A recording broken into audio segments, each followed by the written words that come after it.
Hello everyone, welcome back to our class. How are you today? Today we are going to learn about taste. Do you know about the word taste? Now let's start together. ស្ដីបងប្អូនអ្នកសិក្សាភាសាអង់គ្លេសទាំងអស់គ្នាចាអញ្ចឹងថ្ងៃនេះយើងចូលមេរៀនថ្មីមួយទៀតគឺតកតងអំពីរសជាតិឬក៏ភាសាអង់គ្លេសហៅថា taste យើងចាប់ផ្ដើមសិក្សាទាំងអស់គ្នាចាអញ្ចឹងពាក្យថា sweet ចា sweet មានន័យថារសជាតិផ្អែមចាយើងមើល IPA របស់វាគឺបែបនេះ S W sweet S W word sweet E I នេះគឺស្មើនឹងស្រៈ E sweet eat sweet sweet eat sweet មានន័យថារសជាតិផ្អែម This ice cream is very sweet This ice cream is very sweet ចាអញ្ចឹងការីមនេះគឺមានរសជាតិផ្អែមណាស់ចាអញ្ចឹង ice cream មានន័យ ice cream មានន័យថាការីម is គឺ very នឹងណា sweet រសជាតិផ្អែម This ice cream is very sweet ចា sour sour មានន័យថារសជាតិជូរចាយើងមើល IPA របស់វា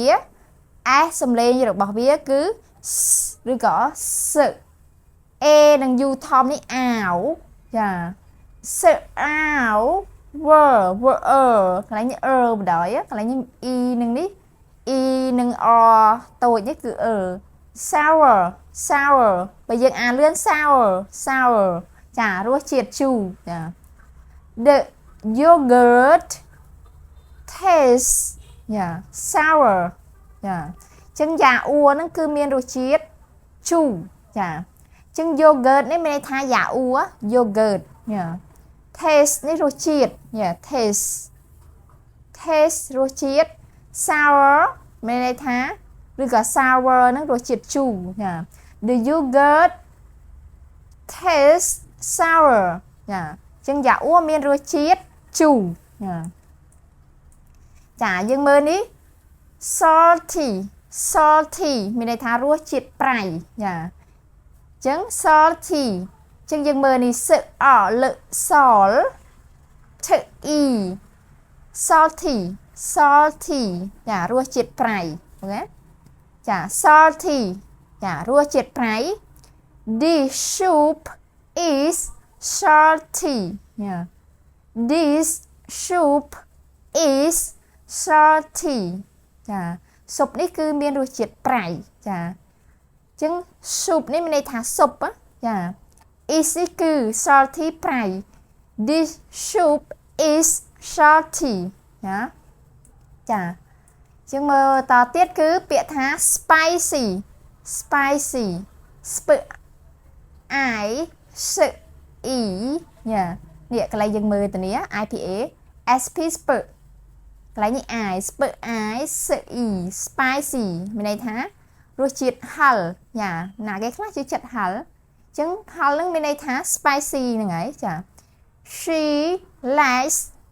spicy food She likes spicy food ចានាងចូលចិត្តម្ហូបដែលមានរសជាតិហឹរចា She likes spicy food ចាអញ្ចឹងបើយើងដូរប្រយោគហ្នឹងដាក់ទៅជាខ្ញុំចូលចិត្តម្ហូបហឹរយើងដាក់មិនវិញចាយើងដាក់ I វិញមកដូរពី she ហ្នឹងដាក់ I វិញ I like spicy food ចាចាំបើយើងដាក់ថាប្អូនស្រីរបស់ខ្ញុំចូលចិត្តម្ហូបហឹរចាយើងដូរមុខទៀតយើងដូរប្រធានទៀតមកអញ្ចឹងប្អូនស្រីរបស់ខ្ញុំគឺ My sister likes spicy food ចាអញ្ចឹងយើងដូរបែបហ្នឹងណាចាយើងមើលមួយទៀតគឺពាក្យថា bitter ឬក៏ bitter បើយើងអានតង់ជាអាមេរិកគឺ bitter បើយើងអានតង់ជាអង់គ្លេស bitter ចាយើងមើលនេះ b i t bitter យើងអានតាម IPA គឺ bitter ចា bitter មានន័យថារសជាតិល្វីងឬក៏ចត់ចាយើងអាចបកប្រែថាចត់ក៏បានដែរចា bitter ឬក៏ bitter ចឹងណា The medicine is bitter ចា the medicines is bitter ចឹងថ្នាំគឺមានរសជាតិល្វីងចាចឹង medicine នេះគឺមានន័យថាថ្នាំចា is គឺ bitter នេះគឺល្វីង the medicine is bitter ចាយើងមើលមួយនេះគឺ bland ន័យថារសជាតិសាបចា bland ចឹងយើងមើល bl bleu a និង e ជាប់គ្នានេះគឺ a bleu a bland សំឡេងដកពីកតុយ bland មានន័យថារសជាតិសាប this food is bland ចាអាហារនេះគឺមានរសជាតិសាបចាចឹង this នេះមានន័យថានេះចា food ម្ហូបអាហារ is នេះគឺជាឬក៏គឺ bland រសជាតិសាប this food is bland ចាម្ហូបនេះគឺមានរសជាតិសាបចាចឹងមួយទៀត tasteless ចឹងគ្មានរសជាតិចាចឹងម្ហូបដែលគ្មានរសជាតិចាឬក៏អាហារណាដែលគ្មានរសជាតិចឹងពាក្យថាគ្មានរសជាតិហ្នឹងគឺមានន័យថា tasteless ចាយើងមើល IPA របស់វា T អានេះអក្សរស្រៈ A ស្មើនឹងស្រៈ A taste សំឡេងវា taste ចា tasteless អក្សរ S ពីក្រោយចា tasteless គ្មានរសជាតិចា this food is tasteless this food is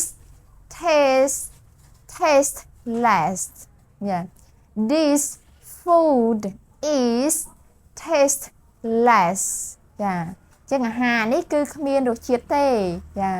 ចឹងពាក្យថា tasteless នឹងហើយគឺគ្មានរសជាតិចា